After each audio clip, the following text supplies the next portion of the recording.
함께 보실 하나님의 말씀은 출애굽기 3장 7절에서 12절입니다. 출애굽기 3장 7절에서 12절입니다. 구약 성경 85면쯤에 있습니다.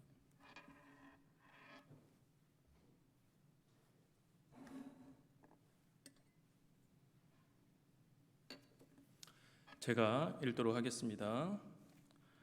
여호와께서 이르시되 내가 애굽에 있는 내 백성의 고통을 분명히 보고 그들이 그들의 감독자로 말미암아 부르짖음을 듣고 그 근심을 알고 내가 내려가서 그들을 애굽인의 손에서 건져내고 그들을 그 땅에서 인도하여 아름답고 광대한 땅 젖과 꿀이 흐르는 땅 곧 가나안 족속, 헷 족속, 아모리 족속, 브리스 족속, 히위 족속, 여부스 족속의 지방에 데려가려 하노라. 이제 가라. 이스라엘 자손의 부르짖음이 내게 달하고 애굽 사람이 그들을 괴롭히는 학대도 내가 보았으니 이제 내가 너를 바로에게 보내어 너에게 내 백성 이스라엘 자손을 애굽에서 인도하여 내게 하리라. 모세가 하나님께 아뢰되 내가 누구이기에 바로에게 가며 이스라엘 자손을 애굽에서 인도하여 내리이까? 하나님이 이르시되 내가 반드시 너와 함께 있으리라. 내가 그 백성을 애굽에서 인도하여 낸 후에 너희가 이 산에서 하나님을 섬기리니 이것이 내가 너를 보낸 증거니라. 아멘. 군 복무했을 때의 일입니다. 자대 배치를 받고 며칠 지나지 않아서 아주 큰 훈련에 참가를 했습니다. 군단 끝 FTX라고 해서 군단끼리 실제 전쟁이 일어났다라는 가정하에 공격과 방어를 하는 그러한 훈련이었습니다. 훈련이긴 하지만 규모가 상당히 컸기에 실제로 전쟁 상황 속에 있는 듯한 느낌을 받았습니다. 유독 늦겨울이 매서웠던 그해 3월 전쟁터로 출발하기 위해 모든 물자와 장비를 꼼꼼히 다 챙기고 출발 명령을 기다리며 다들 긴장하고 있는 가운데 대대장님이 모든 장병을 집합시켰습니다. 그리고 가장 높은 곳에 서서 모든 장병들에게 큰 소리로 말씀하셨습니다. 사실 그날 그분이 뭐라고 말씀하셨는지 정확히 기억은 나지 않습니다. 아마 이 전쟁에서 꼭 승리를 하자, 연습한 대로 하면 된다, 잘할 수 있다, 너희들은 최고다, 이런 말씀을 아주 멋지게 하셨던 것 같아요. 대대장님은 전쟁하러 가기 전 모든 장병에게 출사표를 던지신 것입니다. 그리고 모든 말씀을 다 마치신 이후에 다 같이 파이팅을 크게 외쳤습니다. 싸우면 무엇이든지 다 이길 것만 같은 그런 기세였습니다. 그런데 만약 대대장님이 비장한 각오로 출사표를 던지시는 타이밍에 혹 어떤 이가 이렇게 말을 한다면 어떨까요? 대대장님, 제가 이 일을 하기에는 부족한 것 같습니다. 저는 자격이 안 되는 것 같습니다. 저는 나가기 싫어요. 이런 황당한 이야기를 한다면 이 출정식에 찬물을 끼얹는 것 아니겠습니까? 이러한 사람이 실제로 있다면 그는 분위기 파악을 못하는 사람일 뿐만 아니라 몸과 마음이 전혀 준비되지 않는, 전쟁에 참여하지 않는 것이 더 도움이 되는 사람이겠지요. 그런데 오늘 모세가 바로 그러합니다. 어떤 책에 보니 오늘 본문이 하나님이 출사표를 던지신 것이라고 표현을 합니다. 하나님이 멋지게 출사표를 던지셨는데 모세가 나는 아니라며, 나는 자격이 없다며 말하면서 찬물을 끼얹은 것입니다. 그래서 오늘 본문만 놓고 보면 모세는 하나님이 계획하고 계신 엄청난 프로젝트를 수행하기에는 적합하지 않는 사람처럼 보입니다. 차라리 더 잘 준비된 사람, 하나님이 사용하시기에 더 용맹한 사람을 선택하시는 것이 상황적으로 더 나아 보입니다만 성경은 이런 인간적인 생각과는 전혀 다르게 부족한 모세를 기어코 사용하신다는 사실을 기록하고 있습니다. 저는 오늘 본문을 통해 하나님이 인간을 어떻게 다루어 가시는지, 또한 인간이 어떠한 반응을 보이는지 살펴보도록 하겠습니다. 우선 지난번에 다루었던 출애굽기 3장 1절에서 6절의 내용을 간단히 정리할 필요가 있을 것 같습니다. 혹시 제가 지난번에 수요 설교했던 설교의 제목을 기억하실까요? 네, 좀 머리가 복잡하시죠? 네, 기억이 안 나신다고 자책하지 마십시오. 사실 저도 기억이 나지 않아서 다시 살펴보았습니다. 그때 설교의 제목은 평범한 날에 일어난 비범한 일이었습니다. 목동으로서 평범한 일상을 살아가고 있던 모세에게 하나님이 어느 순간 그 모습을 드러내셨습니다. 출애굽기 3장 2절을 보시면 여호와의 사자가 떨기나무 가운데로부터 나오는 불꽃 안에서 그에게 나타나시니라. 그가 보니 떨기나무에 불이 붙었으나 그 떨기나무가 사라지지 아니하는지라. 하나님이 불과 함께 나타나셨습니다. 이렇게 하나님이 인간이 감지할 수 있는 형태로 나타나신 것을 신현이라고 표현을 합니다. 하나님의 신현은 구약에서 다양한 방법으로 나타납니다. 폭풍우와 함께 나타나시기도 하시고 구름 속에서도 나타나시기도 하십니다. 자신의 궁정에서도 나타나시기도 합니다. 특별히 출애굽기 3장 2절에서 하나님은 모세에게 불로써 나타나신 것입니다. 그런데 왜 하나님이 불로써 나타나셨을까요? 조금 전에 말씀드렸듯이 폭풍우나 구름이나 혹 다른 여러 매개체로 드러나실 수 있는데 말입니다. 저는 하나님이 모세에게 폭풍우나 구름 속이 아닌 불로써 임하신 모습이 상황적으로 더 자연스럽다라고 생각합니다. 왜냐하면 이 불은 심판을 행하고 악을 소멸시키겠다라는 하나님의 약속을 이루는 도구가 되기 때문입니다. 즉 하나님은 애굽을 심판하고 아브라함과 이삭과 야곱에게 하셨던 그 하나님의 약속을 이루시겠다는 강력한 메시지를 이 불이 갖고 있는 속성을 빌어서 상징적으로 보여주신 것입니다. 이렇게 모세는 불로써 나타난 하나님의 신현 앞에서 정신을 차릴 수 없을 정도로 압도된 것 같습니다. 그리고 모세에게 하나님께서 본격적으로 말씀을 하십니다. 참고로 하나님과 모세의 이 대화는 오늘 본문부터 출애굽기 4장 17절까지 이어지는데 성경 전체를 통해서 하나님과 인간 사이에 나눈 가장 긴 대화입니다. PPT를 보시면 하나님과 모세의 대화 분량을 다 띄워 놓았습니다. 흰색이 하나님께서 말씀하신 내용이고 노란색이 모세가 말한 내용입니다. 하나님이 말씀을 많이 하고 계십니까? 모세가 말을 많이 하고 있습니까? 네, 하나님이 말씀을 많이 하고 계시죠. 이렇게 하나님의 말씀이 길어진 이유는 다름 아닌 모세가 계속해서 핑계를 대고 있기 때문입니다. 그렇다면 모세는 어떤 핑계를 대었을까요? 총 5가지 변명 및 핑계를 대는데 오늘 본문은 5가지 중에서 첫 번째 핑계입니다. 우선 7절에 하나님께서 이 일을 시작하시는 이유에 대해서 말씀하고 계십니다. 7절입니다. 7절 다 같이 한번 읽어보도록 하겠습니다. 시작.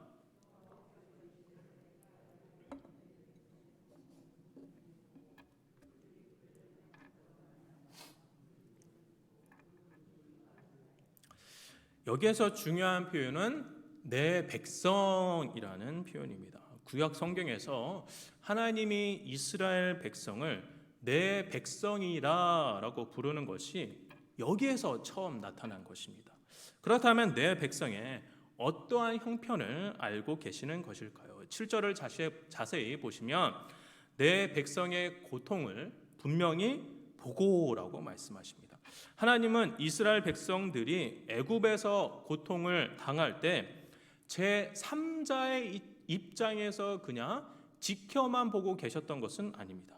7절 하반절을 보시면 부르짖음을 듣고 그 근심을 아신다라고 표현하고 있습니다. 즉 7절에서 살펴볼 수 있는 하나님은 자기 백성을 보고 듣고 알고 계시는 분입니다. 하나님은 다른 백성이 아닌 내 백성의 상황을 보고 듣고 알고 계시기에 누구보다 우리를 잘 아시기에 보호하시는 분입니다. 그렇다면 하나님은 언제서부터 우리를 보고 알고 지켜주셨던 것일까요? 혹 우연히 알게 되셨을까요? 고통을 처음 당하는 그 시점에 맞추어서 알게 되셨을까요? 그렇지 않습니다. 하나님은 처음부터 다 알고 계시는 분입니다. 하나님은 자기 백성의 상황과 형편을 처음부터 다 알고 계시죠. 그런데 처음부터 알고 계신다라는 사실은 필연적으로 다음과 같은 질문을 수반하게끔 합니다. 처음부터 알고 계셨다면 환난을 당하기 전에 먼저 해결해 주셔야 하는 거 아닌가? 처음부터 알고 계셨다면 피할 길을 먼저 제시해 주셔야 하는 거 아닌가? 이런 생각을 갖게 됩니다. 그래서 인생의 어둠에 긴 터널을 통과하고 계시는 분들은 처음부터 하나님이 알고 계신다라는 사실에 하나님께 실망과 분노의 감정이 자리 잡고 있을 수도 있습니다. 그런데 성문교회 성도 여러분, 혹 끝모를 시련을 겪고 계시는 분들이 있으시다면 우리의 고조된 감정을 잠시 내려놓을 필요가 있습니다. 그리고 우리의 관점을 완전히 다르게 보아야 합니다. 하나님이 우리가 어려움을 당하기 전에 문제 해결을 하지 않으시고 지연시키시면서 침묵하시는 것처럼 보여도 하나님은 우리를 보고 듣고 알고 계시는 중이라는 사실을 결코 잊지 말아야 합니다. 즉 응답의 지연이 응답의 거절은 아닙니다. 제가 다시 한번 읽겠습니다. 응답의 지연이 응답의 거절은 아닙니다. 우리는 응답의 과정 중에 있음을 알아야 합니다. 제가 이렇게 말씀드릴 수 있는 근거는 제 생각이 아닙니다. 제 경험에서 나오는 이야기도 아닙니다. 하나님의 말씀이 실제 그것을 말씀하고 계시기 때문에 그 근거로 저는 말씀을 드리고 있는 것입니다. 하나님의 반응이 무응답과 무반응일 때 하나님은 가만히 계시는 것이 아니라 그 잠잠한 시간 속에서도 하나님은 여전히 보고 듣고 아시면서 일하고 계시는 분입니다. 더욱이 처음부터 알고 계시는 하나님, 우리의 인생이 끝날까지 모든 것을 훤히 꿰뚫어 보고 계시는 하나님이 그 어려움의 순간조차 모르실 리 없으시고 그 어려움 속에서도 하나님은 은혜의 선물을 미리 준비해 놓고 계신다라고 저는 확실히 믿고 있는 사람입니다. 따라서 우리가 믿음으로 흔들리지 말아야 할 것은 처음부터 다 알고 계시는 하나님이 왜 환난 중에 있는 나를 이대로 놔두시는가? 이렇게 답답한 마음을 품는 것이 아니라 응답이 매우 지연되고 있는 시간 속에서도 하나님은 여전히 나와 함께 계시고 나의 형편을 다 알고 계신다고 고백하시는 저와 여러분 되시기를 바랍니다. 하나님이 분명히 저와 여러분을 보고 듣고 알고 계십니다. 다시 본문으로 돌아와서 8절을 보도록 하겠습니다. 내가 내려가서 그들을 애굽의 손에서 건져내고 그들을 그 땅에서 인도하여 아름답고 광대한 땅, 젖과 꿀이 흐르는 땅, 곧 가나안 족속, 헷 족속, 아모리 족속, 브리스 족속, 히위 족속, 여부스 족속의 지방에 데려가려 하노라. 8절 상반절을 보시면 지금 누가 내려오시겠다고 하십니까? 네, 하나님이 내려오셔서 자기 백성의 고난과 고통의 역사 속에 오시겠다라고 말씀을 하십니다.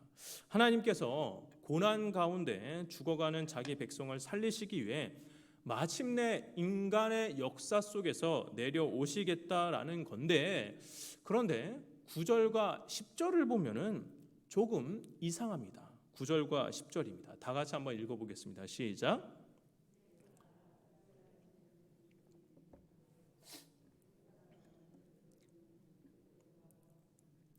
이제 내가 너를 바로에게 보내어 너에게 내 백성 이스라엘 자손을 애굽에서 인도하여 내게 하리라. 모세는 지금 조금 어리둥절했을지도 모릅니다. 왜냐하면 8절에서는 하나님이 내려오시겠다라고 하셨는데 9절과 10절에서는 모세에게 네가 가라, 내가 가라 이렇게 말씀하셨기 때문입니다. 그래서 이 부분은 마치 모순처럼 보입니다. 그러나 하나님의 일하심에는 모순이란 있을 수가 없죠. 우리가 생각할 때 모순처럼 보이지만 사실은 이 부분에서 하나님의 일하심의 원리와 방법 한 가지를 알 수가 있습니다. 다 같이 따라해 보실까요? 하나님은 사람을 사용하신다. 붙여서 제가 먼저 선창하겠습니다. 하나님은 사람을 사용하신다. 네, 하나님은 사람을 사용하셔서 역사를 진행하신다라는 사실을 우리는 이 본문을 통해서 알 수 있는 것입니다. 그렇다면 하나님이 왜 인간, 왜 사람을 사용하시는 것일까요? 혹시 하나님이 갖고 계시는 자원과 능력이 부족해서 인간의 도움이 필요하신 것일까요? 그렇지 않죠. 하나님은 모세의 도움이 없이도 이스라엘을 충분히 구원하실 수도 있는 분입니다. 하지만 하나님은 일방적으로 일을 진행하시는 분은 아닙니다. 하나님은 언제나 자신의 구원 사역을 위해 인간 대리자를 세워서 사용하십니다. 이게 성경의 패턴입니다. 이 사실은 지금 우리들에게도 매우 큰 의미가 있습니다. 하나님이 사람을 사용하신다면, 그렇다고 한다면 저와 여러분도 하나님께서 사용하시겠죠. 네, 저와 여러분도 하나님께서 사용하실 겁니다. 굉장히 놀라운 일 아닙니까? 저는 굉장히 놀라워서 여기 앉아 계시는 분 이렇게 반응하실 분이 계실 줄 알았는데 하나님이 여러분을 사용하신다니까요. 네, 우리 집사님 반응해 주셔서 감사합니다. 네. 교육자들만 사용하시나요? 아니죠, 절대 아닙니다. 그런 생각은 카톨릭의 생각이에요. 저희는 아니잖아요. 예수 그리스도의 핏값으로 사신 참된 그리스도인들은 하나님이 분명히 사용하십니다. 그렇다면 아주 중요한 질문을 할 수밖에 없습니다. 그것은 하나님이 저와 여러분을 사용하신다면, 그렇다고 한다면 지금 우리의 태도는 과연 올바른가? 하나님이 저와 여러분을 사용하신다면 지금 저와 여러분의 태도는 올바른가요? 하나님의 사용하심에 걸맞게 나는 동행하고 있나요? 이런 질문이 생기게 되죠. 제 신대원 동기 목사님 중에 신대원 오기 전에 대기업에서 직장 생활을 하셨던 분이 있습니다. 입사하고 나서 어떤 부서로 발령을 받았는데 그 부서 상사가 앞으로 어떻게 근무할 거냐고 물어보았답니다. 여러분 어떻게 대답하시겠어요? 이렇게 대답하겠죠. 열심히 하겠습니다. 제 동기도 열심히 하겠다라고 대답을 했답니다. 그런데 그 상사가 그 자리에서 면박을 주면서 이렇게 이야기를 했답니다. 여기 있는 사람 다 열심히 하고 있어. 열심히는 기본이야. 치열한 경쟁률을 뚫고 그를 채용한 기업이 그에게 요구하는 것은 그저 열심히 하는 것 그 이상을 요구합니다.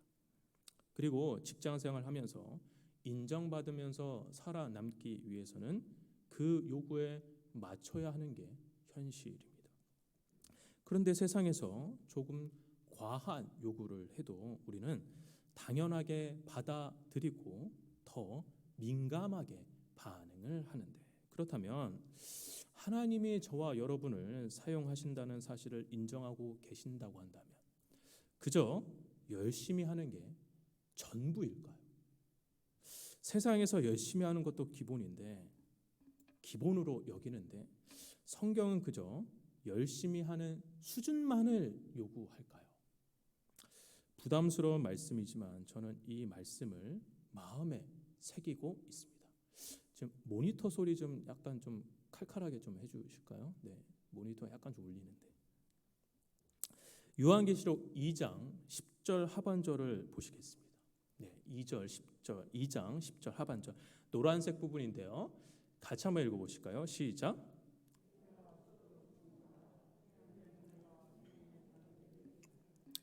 이 말씀의 맥락은 고난 가운데 어떤 삶을 살아야 하는지 말씀하시는 맥락이지만, 그래도 우리에게 이 말씀처럼 죽도록 충성하겠다라는 강한 정신력은 매우 필요하다고 생각합니다. 저는 이러한 정신이 없어서 문제이지, 이러한 정신이 피차간에 서로 부담스럽다고 거부해서는 안 된다라고 생각합니다. 그렇다면 저는 저 자신과 그리고 여러분께 조심스럽게 여쭈어봅니다. 여러분은 죽도록 충성하고 계십니까? 여러분은 여러분의 교회에, 여러분이 맡은 부서에, 그리고 여러분의 직분에 죽도록 충성하고 계십니까? 아니, 죽도록 충성한 경험이 있으십니까? 저는 신앙 생활을 하는 동안 단 한 번이라도, 단 한순간만이라도 하나님께 충성하는 마음과 태도와 경험이 꼭 있어야 한다라고 생각하는 사람입니다. 물론 단 한 번의 경험보다 더 중요한 것은 꾸준함과 성실함입니다. 그래도 폭발적인 충성의 경험은 저는 필요하다고 생각합니다. 왜냐하면 저는 종종 이런 생각을 하는데, 우리 모두 훗날 개인적인 종말을 다 맞이하겠죠. 다 죽음 앞에 저와 여러분 모두 설 것입니다. 그때 하나님 앞에 설 때 하나님이 무슨 질문을 하실지는 잘 모르겠습니다. 저와 여러분께 하나님께서 무슨 질문을 그 앞에서 하실지는 모르겠어요. 가장 긴장되는 면접이 아닐까 생각하는데, 그때 하나님께서 저와 여러분에게 이 땅에 사는 동안 하나님 나라와 교회를 위해 너는 어떠한 일에 죽도록 충성을 해보았니? 혹 이런 질문을 하셨을 때 만약 죽도록 충성한 경험이 없다면 아무 말도 할 수가 없겠죠. 물론 이런 가상의 질문 때문에 죽도록 충성하시라고 말하는 것은 아닙니다. 하나님이 저와 여러분을 통해서 어떠한 일을 하시려고 일을 맡기셨는데 그것에 전혀 마음에 두지 않고 그저 밋밋하게 삶을 살았을 때 저는 그러한 삶이 하나님 앞에서 참 부끄러울 것 같다라고 생각을 합니다. 하나님이 저와 여러분을 사용하신다면 우리는 밋밋하게 신앙생활을 할 수가 없지요. 하나님으로부터 사용받고 있다는 것을 진정으로 믿는다면 저와 여러분 폭발적으로 반응하는 모습이 준비되어 있어야 합니다. 죽도록 충성하고자 하는 마음이 저와 여러분에게는 분명히 있어야 합니다. 많고 많은 사람 중에 나를 사용하셔서 하나님의 역사를 이루시겠다는데 이것보다 더 영광스러운 일이 어디에 있습니까? 그렇게 나를 사용하신다라는 사실에 감사함으로 열심을 품고자 하는 마음이 마음 깊숙하게 자리 잡고 있어야 합니다. 만약 우리의 반응이 무감각한다면 그것은 매우 잘못된 태도이죠. 다시 본문으로 돌아와서 하나님은 떨기나무 가운데 불로써 나타나셔서 모세에게 출사표를 던지셔서 이제 가라고 말씀하십니다. 정말 가야 할 것 같은 그런 분위기인데 모세는 이렇게 반응을 합니다. 11절입니다. 같이 한번 읽어보실까요? 시작.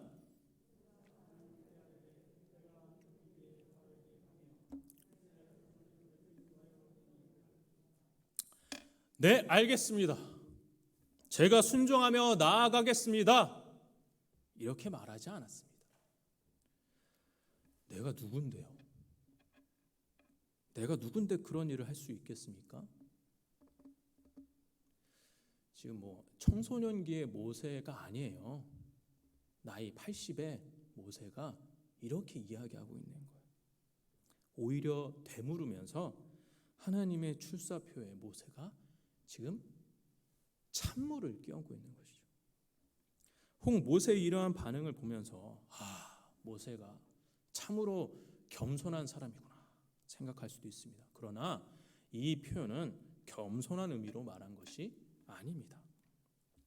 이런 표현과 문장은 사역하는 현장에서 특히나 많이 들을 수 있습니다. 매년 연말쯤에 더욱더 많이 듣게 되는데요. 그래서 연말에는 이 목사님들의 머리가 아픈 시기입니다. 왜냐하면 많은 성도님들이 그동안의 사역을 스스로 마무리하려고 연락을 주시기 때문입니다. 전도사 때의 일입니다. 중고등부를 담당하고 있었는데 연말이 되자 학생들을 잘 지도하는 선생님께서 저를 따로 뵙자고 연락이 오셨습니다. 연말에 따로 뵙자고 하면 열의 열은 열의 아홉도 아니에요. 열의 열은 왜 부르셨을까요? 네, 자진사임하겠다고 선포하시기 위해서 부르신 거예요. 상의가 아니라 선포하시기 위해서 부르십니다. 저도 한두 번 겪은 것이 아니기 때문에 순순히 보내주지 않겠노라. 순순히 굴복하지 않을 거야. 이렇게 생각하면서 그분을 배웠습니다. 아니나 다를까 그분이 저에게 말씀하십니다. 전도사님, 제가 내년에는 못할 것 같아요. 조용하고 차분하게 이야기하셨지만 아주 단호해 보이셨어요. 물러서면 안 되겠죠? 저는 이렇게 이야기합니다. 선생님, 1년 동안 잘 해오셨는데 무슨 일 있으세요? 선생님이 뭐라고 말씀하셨을까요? 이렇게 이야기합니다. 전도사님, 제가 지도하면서 봤는데 자격이 없는 것 같아요. 그래서 섬기지 못하겠어요. 저는 이분이 당연히 이렇게 이야기할 줄 알았습니다. 내가 나를 보니 자격이 없어 못하겠다라는 표현을 철학적인 고민을 가지고 말씀하시는 것이 아니죠. 지금 철학적인 고민을 갖고 이야기하시는 것이 아닙니다. 많은 분이 빠져나가기 위한 언어적 도구로 그러한 표현을 사용하시죠. 저는 물러서지 않습니다. 선생님, 다 자격이 없죠. 다 부족하죠. 하지만 하나님께서 저와 선생님을 통해서 하실 일을 기대하면서 나아가는 거죠. 지금 대화가 원만히 되고 있습니까? 지금 말이 안 통하는데 서로 다른 이야기를 하고 있는 거예요. 선생님도 물러서지 않아요. 그래도 제가 정말 너무 부족해요. 다시 한번 그분은 사역을 그만두겠다며 자신의 자격을 비하합니다. 한두 번 경험한 것이 아니기에 저는 이런 대화를 할 때 자주 쓰는 패턴 문장이 있습니다. 이렇게 이야기합니다. 선생님께 누가 자격이 없다고 하던가요? 우리에게 자격을 주신 분이 누구시던가요? 제가 이렇게 이야기해도 결국 그분은 선전포고를 해버립니다. 아이 전도사님, 제가 내년에는 못해요. 제가 지금 저격하는 거 아니, 저 전도사 때 있었던 일을 이야기하는 겁니다. 저 여러분 몰라요. 네.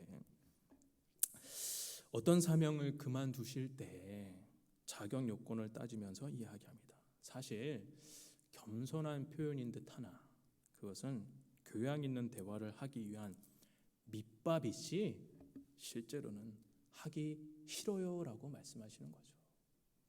오늘 본문의 모세가 그러합니다. 모세도 내가 누군데요? 내가 누군데 그런 일을 할 수 있습니까?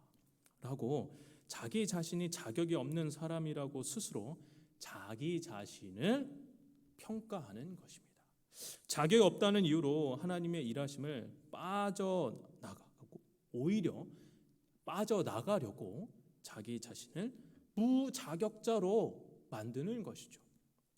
내가 나를 무자격자로 만들어 놓아서 나 스스로 어떤 일을 하기에 매우 부족한 사람이라고 증명하려고 하는 것입니다. 이렇게 하나님이 자신의 대리자로 쓰시겠다고 하셔도 사실은 인간은 순순히 수납하지 않습니다. 다양한 이유를 들어 도망가려고 하는 게 인간이에요. 즉 인간의 밑바탕에 자리 잡고 있는 못된 심정 중에 하나가 바로 하나님을 거절하고 하나님을 멀리하고자 하는 도피 감정, 깊숙하게 자리 잡고 있다는 사실을 꼭 기억하시기 바랍니다. 저와 여러분의 마음속에 하나님을 환대하며 하나님 제가 하겠습니다, 이러한 감정이 물론 있겠지만 그 이면에는 하나님을 멀리하고 도망가고자 하는 도피 감정이 깊숙이 자리 잡고 있어요. 물론 우리가 신앙의 훈련을 통해서 순종하는 법을 배우고 순종의 유익을 알게 되어 도피 감정을 표현하지 않고 살아가고는 있으나 이 감정은 좀처럼 사그라지지 않고 저와 여러분을 사로잡아 하나님 앞에 바로 서지 못하게 하도록 합니다. 그렇다면 어떻게 이 도피 감정을 극복할 수가 있습니까?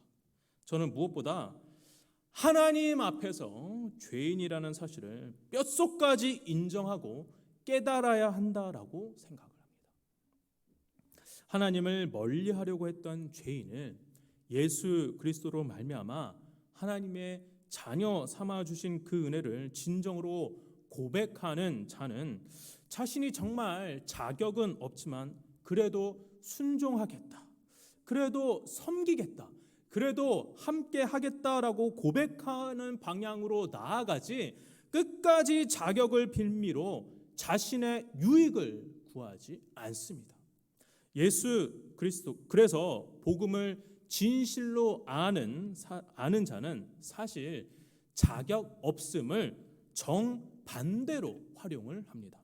예수 그리스도가 나 대신 십자가에 매달려 돌아가셔서 내 죄가 사해졌다라는 사실을 믿는 자는 영원한 죽음에서 건져주시고 허랑방탕한 인생을 살아갈 수밖에 없었고 죄악된 세상에 헛된 신을 섬기면서 살아갈 수밖에 없었던 자격 없는 나를 살리신 그 은혜에 순복하고 주님과 함께 더욱더 동행해야겠다라고 그렇게 생각을 하는 것이죠. 도망가려고 하지 않습니다. 여전히 나 자신의 자격이 기준이 되어 자격을 빌미로 내 유익을 취하거나 상황을 모면하기 위한 언어적 도구로 사용하신다면 제가 조금 과격하게 말하겠습니다. 그것은 나를 구원하시기 위해 십자가에 매달려 돌아가신 예수 그리스도의 피를 스스로 가치 없다라고 생각하시는 분들입니다. 자격이 없지만 예수 그리스도의 보혈의 공로를 의지하여서 겸손하게 순종하는 것이, 그것이 그리스도인들의 바람직한 태도인 것이죠. 자격 없는 내가 아니라 그리스도와 영원한 동행을 꿈꾸는 것, 그것이 바로 바른 태도입니다. 다시 본문에서 모세의 자격 운운에 대해서 하나님은 그에게 굳건한 믿음으로 반응하십니다. 12절입니다. 같이 한번 읽어보실까요? 시작.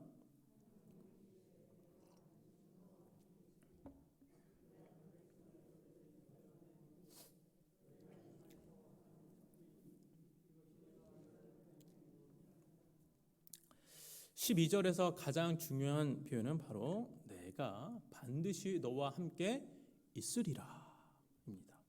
모세가 내가 누구인데 인도합니까? 지금 모세가 좀 전에 내가 누구인데요? 라고 말을 했잖아요. 내가 누구인데 인도합니까? 라는 질문에 하나님은 지금 하나님이 함께 하시겠다라고 대답하십니다. 지금 이 하나님의 말씀과 이 모세의 이 질문이 이게 지금 대화의 포인트가 잘 안 맞는 것처럼 보여요. 모세의 질문에 하나님이 모세 너는 이러한 사람이다, 이렇게 말씀하시는 게 맞는 것처럼 보이기도 합니다. 그러나 하나님이 이렇게 대답하신 것은 모세가 바라볼 대상을 조정해 주시기 위함입니다.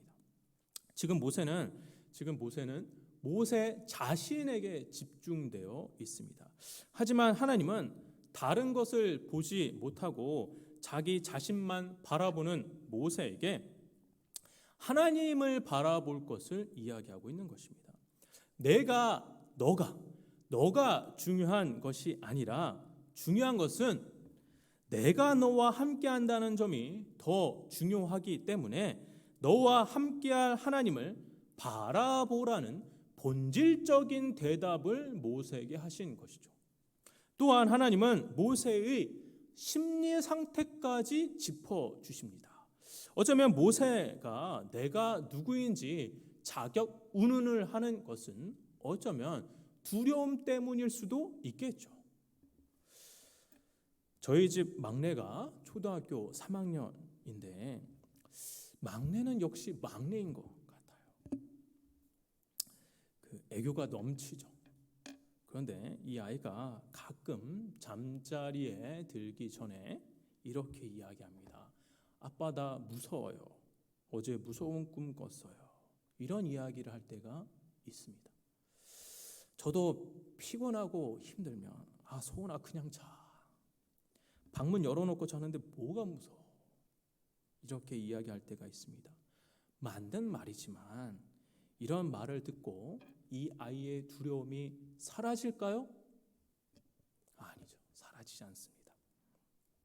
이 아이의 막연한 두려움을 사라지게 할 수 있는 것은 이 아이가 잠들 때까지 같이 옆에 있어 주는 것이죠. 침대에 같이 누워서 잠들 때까지 아빠가 옆에 있다라는 사실을 기억하면서 잠에 들 수 있도록 배를 쓰다듬어 주면 이 아이를 흔들어 놓았던 두려움이 사라지고 이내 잠이 들게 됩니다. 아빠가 옆에 있기 때문에 알 수 없는 두려움이 믿음으로 대체되어 염려가 사라지는 것이죠. 마찬가지입니다. 두려움을 극복할 수 있는 방법은 하나님이 함께하고 계시고 있다라는 사실을 믿게 함으로써 두려움이 사라지게 되는 것이죠. 성문교회 성도 여러분, 말씀을 정리하도록 하겠습니다. 오늘 본문의 하나님과 모세의 대화 속에서 우리는 하나님이 어떠한 분인지 그리고 인간은 어떠한 존재인지 살펴보았습니다. 하나님은 저와 여러분을 보고 듣고 알고 계시는 분입니다. 최근부터 알고 계시는 것이 아니라 처음부터 모든 것을 다 알고 계시는 분입니다. 따라서 하나님께 우리는 숨길 수 있는 것이 하나도 없습니다. 또한 하나님은 사람을 사용하셔서 역사를 진행하십니다. 하나님의 능력이 부족해서 인간의 도움을 받아야만 하는 분이 아닙니다. 하나님의 일하시는 방법은 늘 사람을 사용하시고 그 사람을 통해서 역사를 진행하시죠. 모세만 사용하시는 것이 아니라 저와 여러분도 하나님께서 사용하십니다. 하나님이 인간을 사용하실 때 인간은 도피 감정을 자동적으로 드러냅니다. 자격을 따지며 자신은 아니라고 거절을 합니다. 하나님이 된다라고 해도 인간은 자격을 핑계로 하나님을 거부하려고 하는 위험한 태도를 보일 때가 있습니다. 하나님은 그때 너가 아니라 나 하나님의 일하심을 보라고 이야기하십니다. 또한 하나님이 저와 여러분을 사용하실 때 혹시나 우리에게 있는 두려움에 사로잡히지 않게 하시기에 하나님께서 또한 이렇게 말씀하십니다. 반드시 너와 함께 있다라고 말씀하십니다. 그래서 이 말씀을 기억하시고 이 두려움을 믿음으로 이겨내셔서 모두 하나님께서 저와 여러분을 사용하시겠다라고 말씀하실 때 네, 아멘, 할렐루야, 제가 순종하며 나아가겠습니다라고 그렇게 신실한 믿음을 고백하시는 저와 여러분 되시기를 주의 이름으로 축원합니다.